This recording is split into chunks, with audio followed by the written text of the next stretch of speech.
আমি সর্বাগ্রে আমার গুরুপাদ পদ্ম নিত্য লীলা পৃষ্ঠ ওম বিষ্ণুপাদ অষ্টতর শত শ্রী শ্রীমদ্ ভক্তি বেদান্ত বামন গোস্বামী গুরু মহারাজের শ্রীচরণ কমলে আমার অনন্ত অনন্ত কোটি সাষ্টাঙ্গ ধন্যবাদ প্রণতি নিবেদন করছি। তৎপশ্চাৎ মদীয় শিক্ষা গুরুপাদ পদ্ম নিত্য লীলা পৃষ্ঠ বিষ্ণুপাদ অষ্টতর শত শ্রী শ্রীমদ্ ভক্তি বেদান্ত নারায়ণ গোস্বামী মহারাজের শ্রীচরণ সরজে আমার অনন্ত অনন্ত কোটি সাষ্টাঙ্গ ধন্যবাদ প্রণতি নিবেদন করছি। তৎপশ্চাৎ পূজনীয় বৈষ্ণববৃন্দ মাতৃবৃন্দা সবার চরণে আমার যথাযথ ধন্যবাদ প্রণতি নিবেদন। আজ আমাদের পরম সৌভাগ্যের দিন। আজকের দিনেই ভগবান কৃষ্ণ তিনি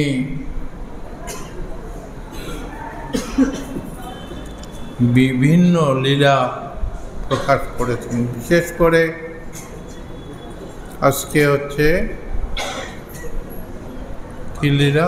অন্নকূট মহোৎসব। হ্যাঁ, অন্নকূট মহামহোৎসব।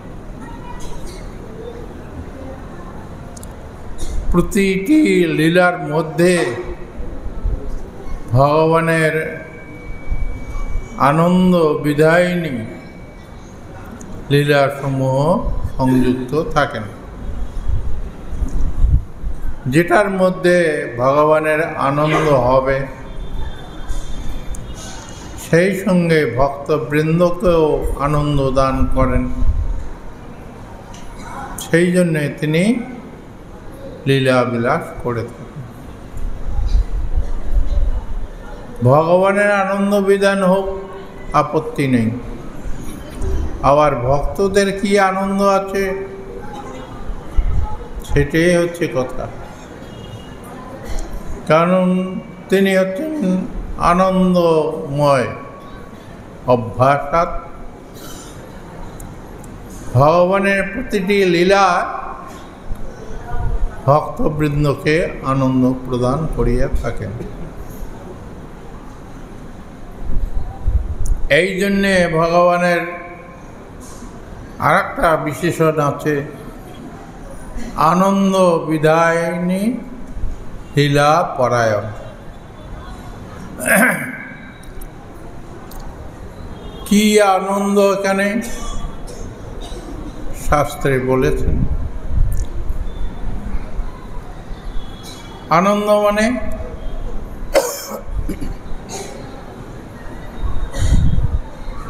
চমৎকারিতা, অঘটন ঘটন পড়িয়সী ভগবান।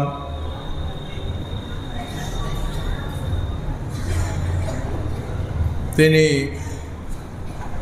ভক্তদেহকে আনন্দ প্রদান করছেন কি করে? অত বড় গিরিরাজ তুলে নিলেন উপরে,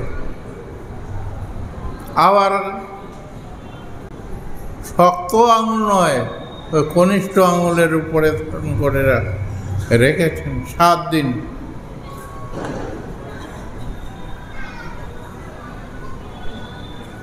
ভক্তগণকে তিনি আনন্দ বিধান করছেন। ভগবান ভাবছেন, দেখো আমার লীলা মধ্যে ঐশ্বর্য যুক্ত আছে।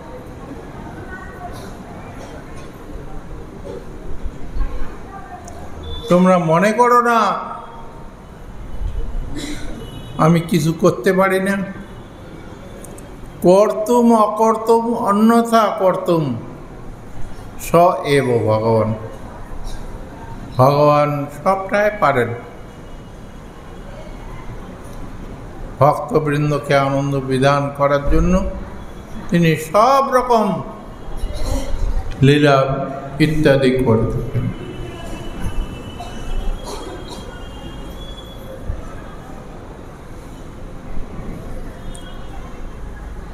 সেই ভগবান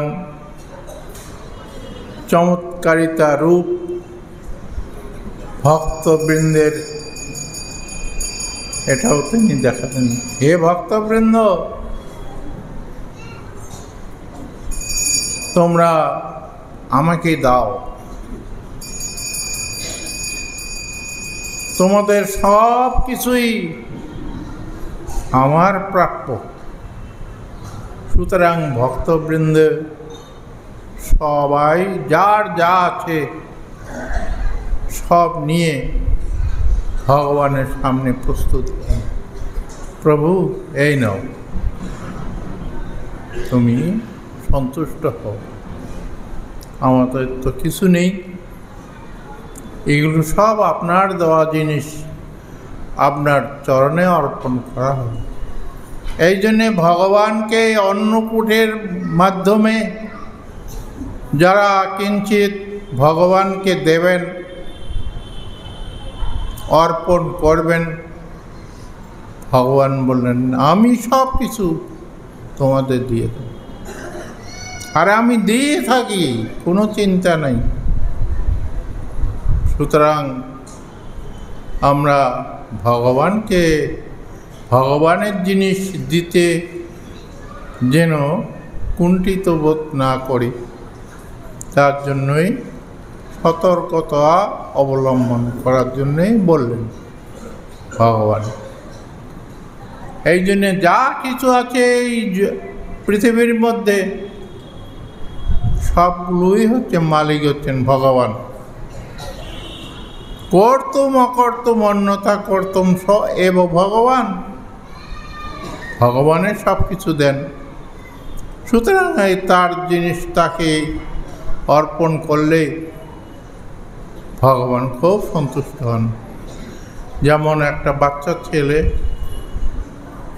মা বাবা তাকে দিয়েছে কিছু, সেটা নিয়ে মাকে আবার মুখের মধ্যে ঢুকে দিচ্ছে, মা তুমি এটা খাও। ওতে ভগবান খুব সন্তুষ্ট। সুতরাং এই যা কিছু আছে জগতে সব কিছুই হচ্ছে মূল ভগবান। কৃষ্ণ কি কৃষ্ণকে দিয়ে ওটা গ্রহণ করার শিক্ষা দিলেন এই জগতে। হে জগৎবাসী ভক্তবৃন্দ, তোমরা আমাকে দাও, কোনো চিন্তা নেই, আমি তোমাদেরকে পুরা অর্পণ করব, কোনো চিন্তা নেই। আমাকে দিলে যে কিছু ক্ষতি হবে তোমাদের, সেই চিন্তা করো না। সুতরাং আমরা এই অভ্যাসটা যেন করতে পারি, তার জন্য ভগবান এই লীলাগুলো করে থাকে।